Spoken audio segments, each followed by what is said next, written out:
Welcome to Cosmic Dialogues Episode 1. When planets shift, so does the world. Ancient stars, modern minds.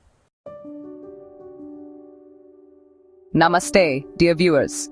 I am your Vedic astrologer, Tara Vedika, with my colleague Acharya Vishvadeva, and we are thrilled to launch this first episode at such an eventful time. The heavens have stirred again. On March 29th, Saturn, Shanidev, entered Meena Rashi Pisces. This is no small matter. Saturn, the karmic taskmaster, now walks through the ocean of dreams, spirituality, and global consciousness. And it's not alone. We're approaching a sequence of transits that could shape international affairs in very real ways. Jupiter moves into Gemini by May 14th, and just days later, on May 18th, the Rahu-Ketu axis shifts into Aquarius and Leo. These are moments that ripple across history.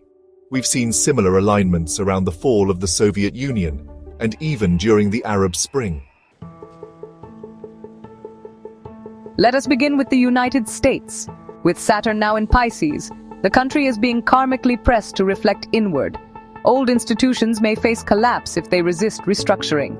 Rahu in Aquarius will energize secrecy, transformation, perhaps even exposure of deep truths. And don't forget Jupiter's entry into Gemini.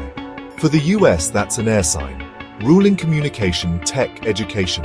Expect a boom in AI governance, free speech debates, and even a reformation in digital policies.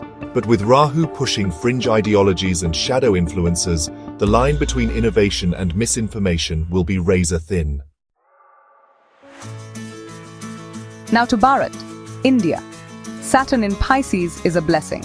This transit may elevate India spiritually and globally, aligning her dharmic role with diplomatic prowess. Jupiter in Gemini suggests international recognition, perhaps leadership in global coalitions. And Rahu's entry into Aquarius will stir the sixth house, competition and service.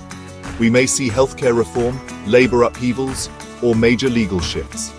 Ketu in Leo will encourage spiritual detachment, a boon for collective healing and introspection, but also a warning against isolationist tendencies. China's chart suggests inward restructuring.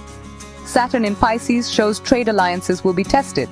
The country may withdraw slightly to reconfigure policies, especially with Jupiter boosting innovation. Think AI, semiconductors, and education. But all is not stable in the East. According to astrologer Tatiana Borsch, the first half of 2025 brings military risks in Russia, potentially extending beyond Ukraine. Saturn's entry into Pisces may destabilize internal peace, while Jupiter prepares to spark radical shifts through diplomacy. And yet, as Rahu enters Aquarius and Ketu into Leo, the collective subconscious will shift. Aquarius rules revolution and systems, Leo sovereignty and leadership. Across the world, we may witness a redefining of power and a spiritual push toward balance. It is indeed a karmic crossroads. So whether you lead a nation, a movement, or simply your own path, know this: the skies do not command, but they do suggest. And if we listen carefully, we can walk through this change with awareness, not fear. This was Cosmic Dialogues Episode 1. Subscribe now to uncover what the stars hold next. Episode 2 coming soon. Jupiter in Gemini, Rise of the Information Wars.